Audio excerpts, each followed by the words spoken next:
s'agit encore d'une pompe pour les mineurs. Alors celle-ci, c'est une machine presque statique. Les seules pièces en mouvement sont les robinets à la 23 voies. Alors comment fonctionne cette machine? Cette machine a été faite elle aussi pour éliminer l'eau qui était en surabondance dans les mines. Donc on a ici une colonne d'aspiration. Sur cette colonne d'aspiration sont aménagés deux clapets d'aspiration. Ici on a une colonne de refoulement qui est elle-même munie de deux clapets. Toute cette partie est réservée à la production de vapeur. Alors ce qu'il faut dire au passage, c'est que cette machine a un inconvénient majeur, il faut la faire fonctionner dans le fond du puits de mine. Donc, on va avoir des ennuis pour éliminer les gaz du foyer. On va avoir aussi besoin d'oxygène pur pour avoir une bonne carburation du charbon. Et le danger le plus important, c'est le grisou. Le grisou, c'est un mélange de méthane et de poussière de charbon qui est excessivement inflammable.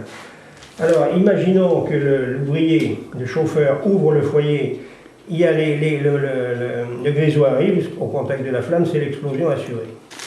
Bon, alors comment fonctionne cette machine? C'est une machine atmosphérique. Vous voyez ici, il y a deux ballons. On a une 23 voies. Une 23 voies qui a été inventée par Papin. Bon, il n'y avait pas bien longtemps avant. Hein.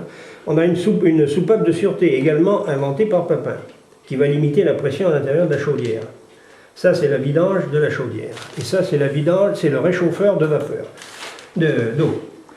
Alors, on ouvre la 23 voies. Par exemple, on va envoyer de la vapeur dans ce premier cylindre.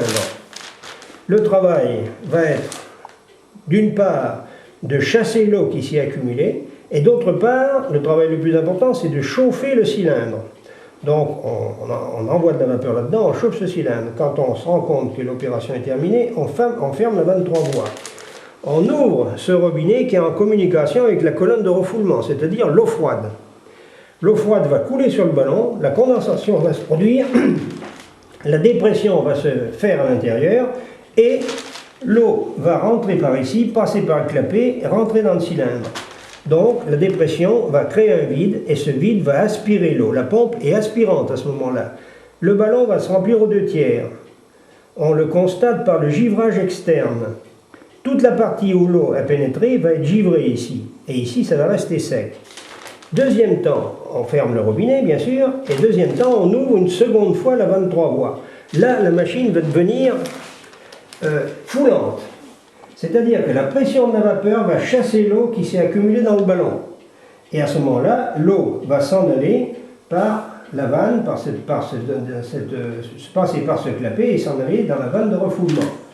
Pendant qu'un ballon se vide, l'autre se remplit et on a un débit presque continu. C'est pour ça qu'il y a deux ballons qui sont installés sur la machine.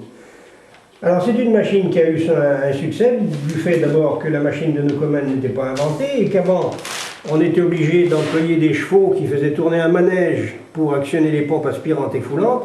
Mais il arrive un moment où on creusait tout le temps des galeries nouvelles, toujours des galeries nouvelles, il y avait de l'eau de la nappe phréatique qui garnissait les pompes puits, et les chevaux n'avaient plus la possibilité d'actionner les pompes aspirantes et foulantes. Alors il y a eu beaucoup de mines qui ont été abandonnées. Et le jour où on a eu ces machines, on a pu remettre certaines mines en service. Mais enfin, le meilleur, on le verra plus tard, c'est la machine de Newcomen qui, elle, peut fonctionner à l'extérieur du puits.